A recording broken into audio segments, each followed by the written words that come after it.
3,000 years ago, they weren't enemies. In fact, Persia helped save the Jews. Yes, the mighty Persian Empire once rescued the Jewish people from Babylonian slavery. King Cyrus the Great?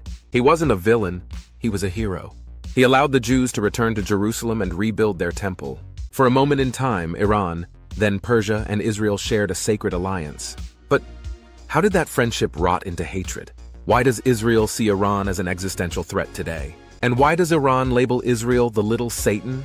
To understand the modern fire, we must trace the ancient spark. Welcome to a story of empires, religions, revolutions, and revenge. Let's begin. The year is 539 BCE. The mighty Persian Empire, led by Cyrus the Great, marches into Babylon. They free the Jews enslaved and exiled and send them home. This event is etched in Jewish history. Cyrus is even mentioned in the Bible as a messiah. But Persia wasn't just a liberator, it was a superpower. And like all empires, it fell. Fast forward to Islam's rise in the 7th century CE. Persia becomes Iran. It adopts Shia Islam, a sect that would eventually define its national identity. Meanwhile, the Jewish people scatter across the globe, stateless, oppressed, wandering, until 1948. A tiny piece of land called Israel is reborn after World War II. The Jews have returned, but this new state was born in war and surrounded by Arab enemies. Iran? At first it wasn't hostile. In fact, Iran was the second Muslim country to recognize Israel, under the Shah. They had secret intelligence ties, business ties. They even built pipelines together. But then came 1979, the Iranian Revolution.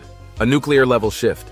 Ayatollah Khomeini overthrows the Shah. Iran becomes an Islamic republic, anti-West, anti-Israel, pro-Palestine. Suddenly, the nation that once helped the Jews brands them the enemy. Khomeini calls for the destruction of Israel. He sees it not just as a political rival, but as a religious insult. To him, Israel is a Western outpost in Islamic land, an illegal occupier, a cancerous tumor, Israel responds. They back Saddam Hussein in the Iran-Iraq war. They target Iranian nuclear scientists. They ally with Iran's enemies. Saudi Arabia, the UAE, the US. Iran fights back, indirectly. They arm and train Hezbollah in Lebanon. They support Hamas in Gaza.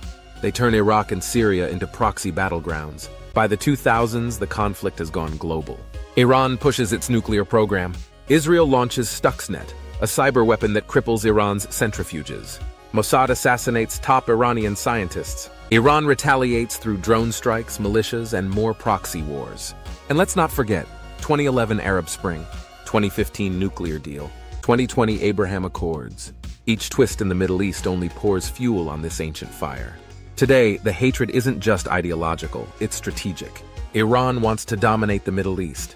Israel wants to survive in it. One sees itself as a protector of Muslims and the oppressed. The other sees itself as the last defense of Jews in a hostile world. Their conflict is religious, political, psychological, even personal.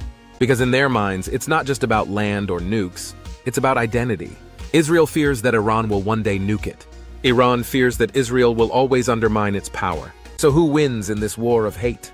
Neither. Because the real losers are the people.